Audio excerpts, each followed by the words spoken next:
Society మీద మీ ముగ్గురికైనా ప్రేమ నాకు లేదనుకుంటున్నావా? Thank you daddy. ఒకసారి ఫోన్ మహేష్కి ఇవ్వమ్మా. నమస్కారం సార్. బాబు, మా అమ్మాయి చెప్పడం వల్ల నీ గురించి తెలిసింది. మా బడుద్దాయిల వల్ల నీ కుటుంబాన్ని పోగొట్టుకున్నావు.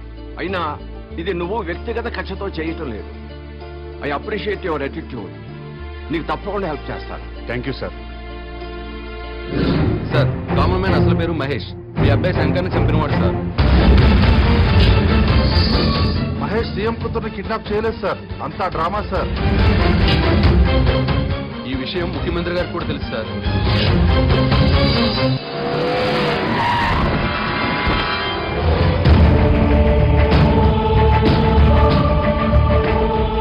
భగవాన్ గారు, మీ ఓటు ఎవరికండి?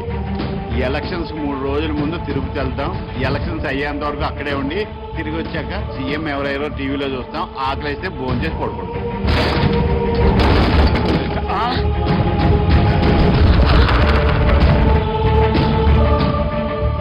ఏమండి, భోజనానికి ఏమైనా పిలిచారా? దీన్ని భోజనాన్ని పిల్లటం అంటే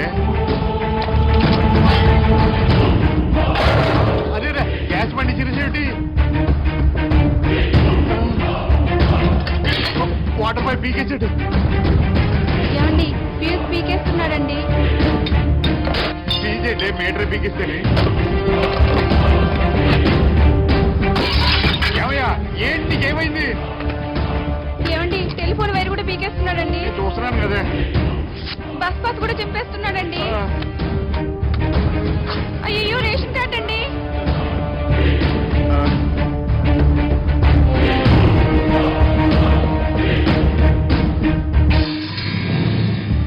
మీరెప్పుడు ప్రభుత్వం ఇచ్చే గ్యాస్ కనెక్షన్ వాడడానికి వీల్లేదు. కార్పొరేషన్ ఇచ్చే మంచినీళ్లు తాగడానికి వీల్లేదు. డ్రైనేజ్ సిస్టమ్ వాడడానికి వీల్లేదు. ఆర్టీసీ బస్ పాస్ వాడడానికి వీల్లేదు. రేషన్ కార్డు వాడడానికి వీల్లేదు. బిఎస్ఎన్ఎల్ ఫోన్ వాడడానికి వీల్లేదు. ఎందుకు వీల్లేదు? మేమేం తప్పు చేశాం?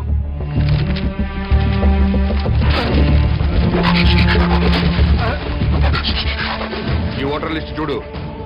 మీకు ఓటు హక్కు వచ్చిన దగ్గర నుంచి ఏ రోజు ఓటు వేయలేదు. వెయ్యకపోతే ఏంటి? వెయ్యకపోతే ప్రజలు తమ ఓట్లతో ప్రభుత్వాన్ని ఏర్పాటు చేసుకుంటారు. ప్రజల ఓట్లతో అధికారంలోకి వచ్చిన ప్రభుత్వం ఓట్లేసిన ప్రజలకే సేవ చేస్తుంది, వారికే సౌకర్యం కల్పిస్తుంది.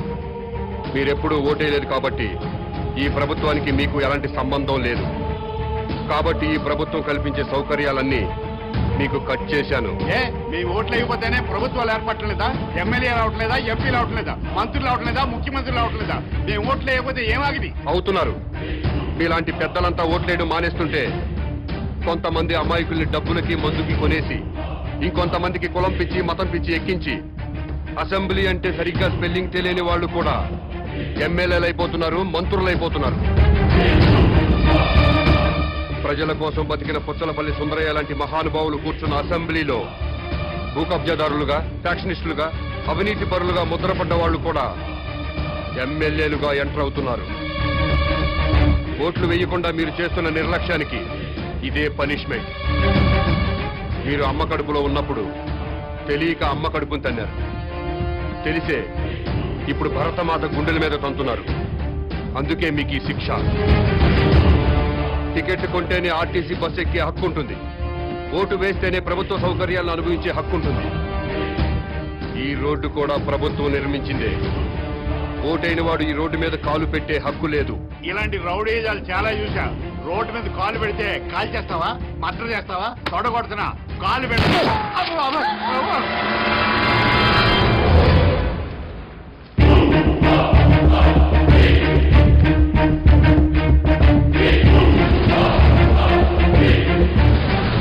ఎలక్షన్ టైం వస్తే చాలు ప్రతి ఓడు ఇంటికి రావడం, తలుపులు కొట్టడం, దండాలు పెట్టడం, మాకే ఓటేయండి అని అడగడం, ఆ తర్వాత మేము క్యూలో నిల్చోవడం, ఓటేయడం, ఇవన్నీ మాకెందుకండి? అందుకే ఓటు రాయించుకోలేదు.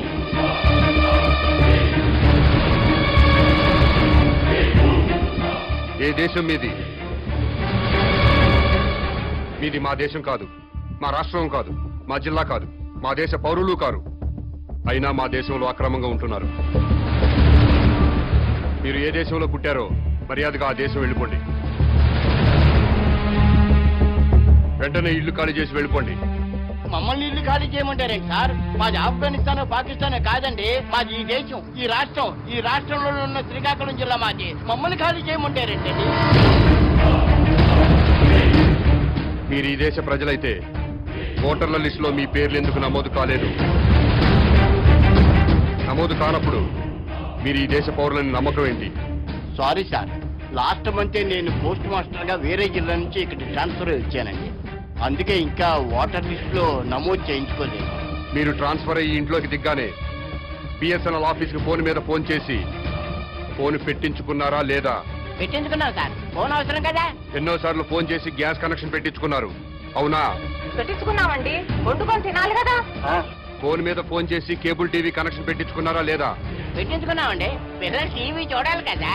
ఒక్కసారైనా మున్సిపల్ ఆఫీస్కి ఫోన్ చేసి ఓటర్ లిస్ట్ లో మా పేరు నమోదు చేయండి అని అడిగారా? అడిగారా లేదా? Sorry sir. కాబట్టి మీరు ఈ దేశ పౌరులు కాదు. ఇంట్లో సామాన్లు బయటపడేయండి, ఇల్లు ఖాళీ చేసి వెళ్ళిపోండి. ఉన్నట్టుండి ఇల్లు ఖాళీ చేయమంటే ఎక్కడికి వెళ్తామండి? ఏమనుకుంటున్నారు? మా ఇంటికి వచ్చి ఆడవాళ్ళ మీద అవునండి, దౌర్జన్యం ఏంటి? చేయండి ఎవరు మీరు? చేస్తున్నారండి మీరు? ఉండాలని చేస్తున్నారండి మీరు? ఇంకా బాగాలని చెప్తున్నాడు. చాలా టూ మచ్ చేస్తున్నారు మీరు. ఎవరండి మీరు? నాకు తెలియదు అడుగుతున్నాడు.